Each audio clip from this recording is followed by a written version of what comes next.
Au large des côtes bretonnes, un animal mystérieux est de retour. Le requin-taupe commun.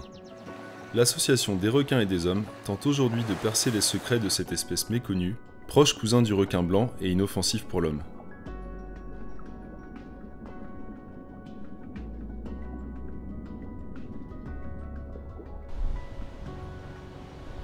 Une population semble aujourd'hui s'être établie au nord de l'Irlande.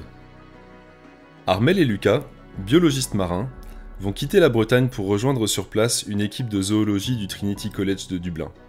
Alors nous sommes venus ici en Irlande sur un projet pilote qui fait partie d'un programme plus vaste, plus ambitieux, puisque en fin 2023, DRDH a participé à une émission financée par France TV qui s'appelait Les super pouvoirs des océans, en partenariat avec France Nature Environnement, dont nous sommes membres. Et nous avons eu la joie d'obtenir une bourse qui va nous permettre d'étudier les requins-taupes spécifiquement. C'est un animal qui est connu comme étant mobile, peut faire plusieurs milliers de kilomètres en quelques mois. Donc potentiellement les individus que nous on observe en Bretagne, ils peuvent être aussi présents à d'autres endroits sur la côte européenne. Et donc lors d'un congrès scientifique, on a rencontré l'équipe du Trinity College de Dublin. Et ils nous ont invités à venir avec eux pendant leur session de terrain pour qu'on échange sur nos méthodologies et nos manières de travailler.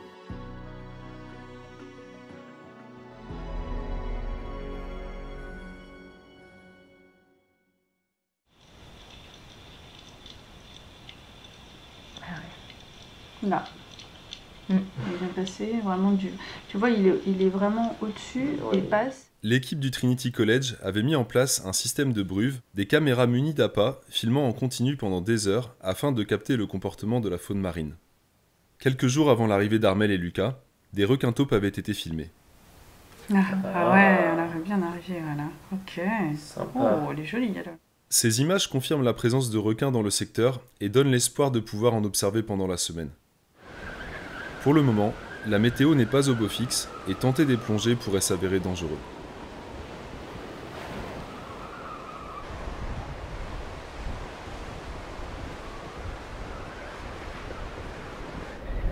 On va attendre la marée basse de cet après-midi.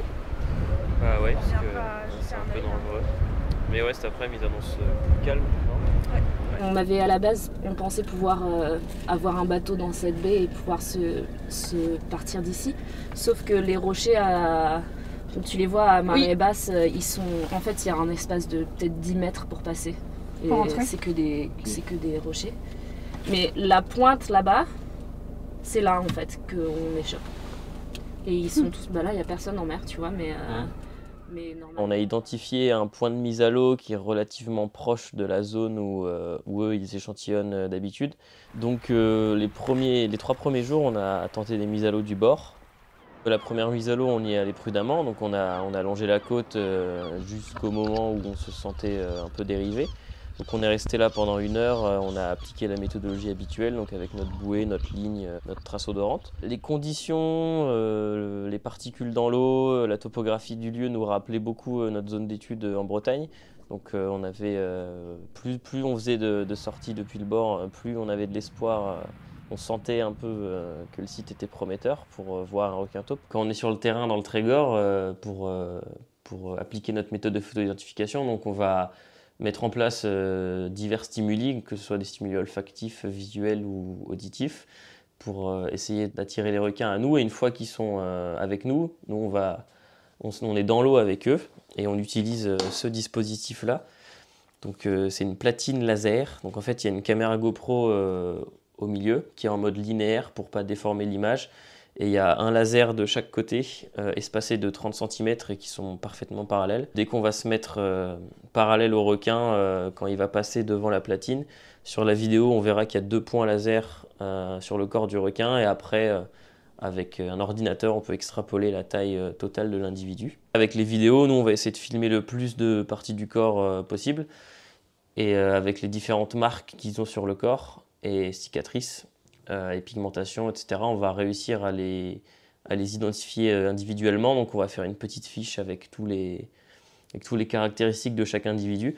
Donc le but de ça va être d'y retourner régulièrement et de voir s'il y a des nouveaux individus qu'on croise ou pas. Donc voilà, on a déjà certains individus qu'on a revus plus d'une dizaine de fois, gravides, puis non gravides, avec certaines pigmentations sur la peau et ensuite non. Ça nous permet de mettre en évidence un certain nombre de phénomènes assez intéressants qui n'avaient jamais été montrés avant sur cette espèce.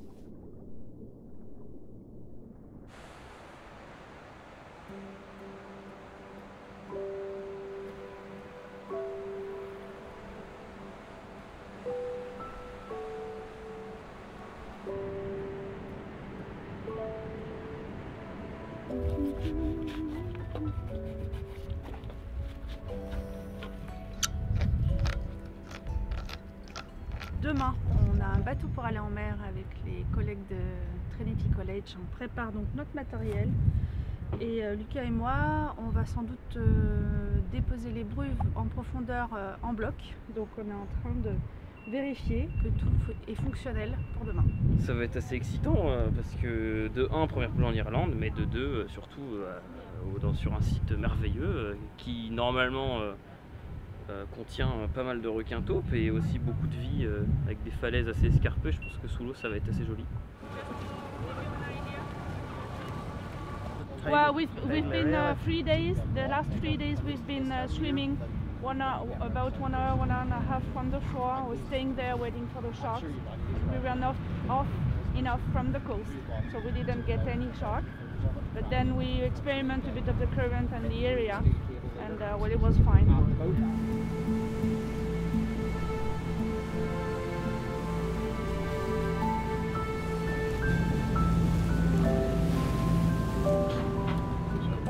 Pour les caméras appâtées, justement, c'est une méthode que le Trinity College utilise aussi pour ce qu'on utilise nous. Donc on a une caméra GoPro avec une batterie, une grosse batterie externe juste derrière pour pouvoir filmer pendant 15 heures d'affilée, qu'on met ensuite dans ce caisson et qu'on attache sur l'armature en acier avec un appât au bout de la tige, juste devant la caméra. Donc nous on le pose en plongée, donc on va descendre à 2 plongeurs pour tenir le bruve. Et on va le poser d'une certaine manière, un peu orienté vers le haut, si possible à bord de falaise, pour avoir le plus de chances possible de filmer un requin taupe dans son milieu naturel, sans intervention humaine. Après la pose du bruve, Lucas reste à l'eau et débute le même protocole que sur les côtes bretonnes. Armelle réalise quant à elle des filtrations d'ADN environnemental, une autre méthodologie mise en place pour l'étude du requin taupe commun. Alors l'étude de l'ADN environnemental, c'est également une méthode non invasive, puisqu'elle nécessite de filtrer de l'eau. Donc pour ce faire, on utilise une pompe relativement simple, qui nous a été prêtée par le laboratoire INRAE de Rennes. Et il y a différents types de filtres que l'on peut mettre en place. Et ici, pour cette mission en Irlande, Erwan Kemery nous a prêté des filtres de surface que l'on va mettre au bout de ce petit tuyau adaptateur. Et puis on va filtrer un volume d'eau identique que l'on va ensuite fixer avec un produit, ce qu'on appelle un buffer, pour neutraliser en fait la dégradation de l'ADN que l'on a pu retrouver dans l'eau filtrée. Ensuite, ça, ce sera analysé en laboratoire.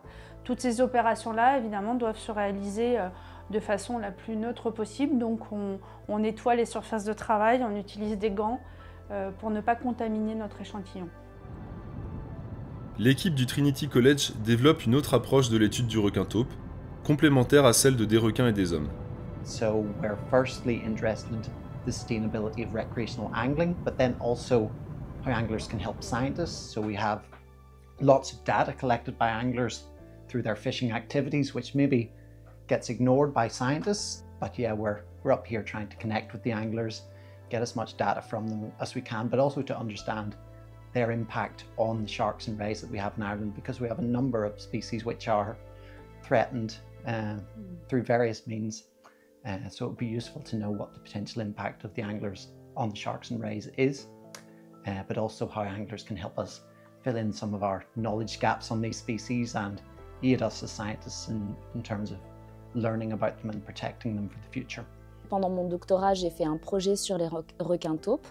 Ce projet-là, notamment, c'était à la suite de marquages qu'on avait fait sur 2 grosses femelles il y a 2 ans, en 2022. Donc on les avait marquées avec des balises satellites et on a pu suivre leurs mouvements à partir de ce moment-là. Et ce qu'on a vu, c'est qu'il y en a une qui a fait le tour de l'Irlande complet, qui est montée vers l'Arctique, Svalbard, et qui est redescendue ensuite vers les Azores, et qui remontait vers les côtes françaises ou voire plus au nord, peut-être qu'elle revenait ici à un moment ou à un autre. Ce qui ouvre à la collaboration internationale également, puisque on a des collègues en Norvège qui font du travail similaire.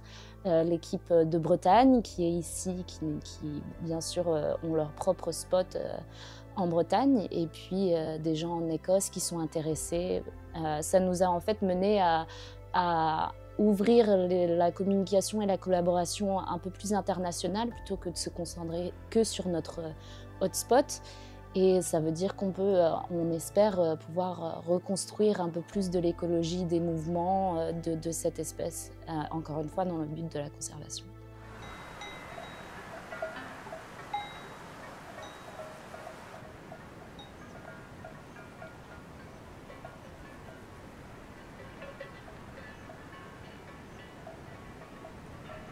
Là, c'est des vidéos qu'on a obtenues de la part de pêcheurs sportifs dans le coin.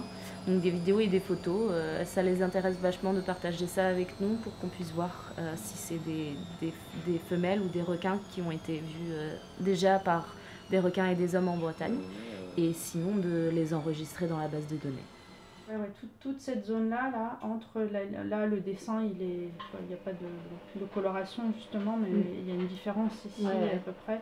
Et la pigmentation ici, juste sous les branchies, le début de la pectorale, dessus et sur le côté, dessous, c'est vraiment très particulier.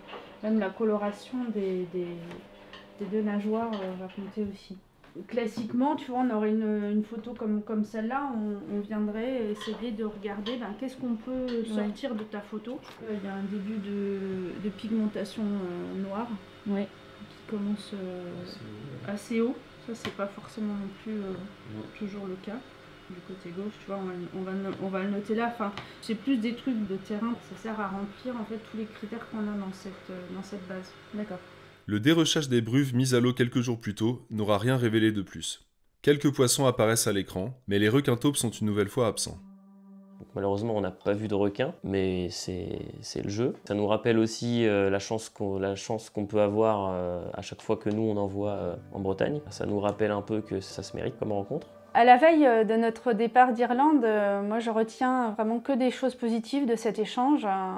Tout d'abord, ça a été vraiment une joie de faire la connaissance de Jenny et Luc. Moi j'ai beaucoup apprécié leur qualité scientifique bien sûr, mais leur approche très humaine. Le fait qu'ils soient ancrés dans ce territoire, on sent qu'ils sont très impliqués, qu'ils sont passionnés par le fait de lier également les communautés locales, l'humain, avec la préservation de la biodiversité.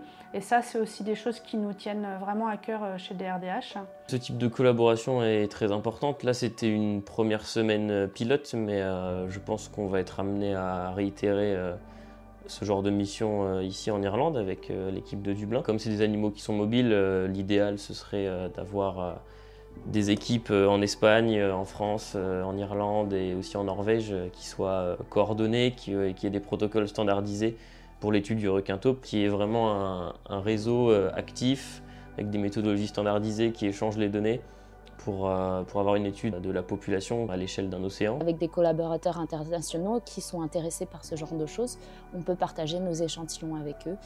Ce qui est très intéressant parce que ça permet de maximiser le nombre d'individus pour que chaque équipe puisse avoir des données sur plus d'individus, alors que si on travaille chacun de nous-mêmes de notre côté, on risque de n'avoir qu'un ou 2 individus puisque ce sont des animaux assez rares. Comme on est encore en début, en phase 1, on va dire, du travail, on cherche un peu encore nos repères à nous dans le coin, on construit des relations avec les gens locaux et on espère que dans le futur on peut on peut amener de plus en plus de gens à venir travailler avec nous ici. It would be really interesting because at the minute we have so little data on the kind of that period of over 1 year. Our satellite tracks are usually limited to about 1 year at a time. So site fidelity and exchange between areas is very, very difficult to elucidate, especially with quite small sample sizes with satellite tracks. So being able to use methods like mark recapture and photo ID, which is obviously non-invasive, can vastly increase our data sets and hopefully start to build bridges between areas. It would be very, very cool if we had even a few sharks that we find from one area move to the next. That's a huge finding.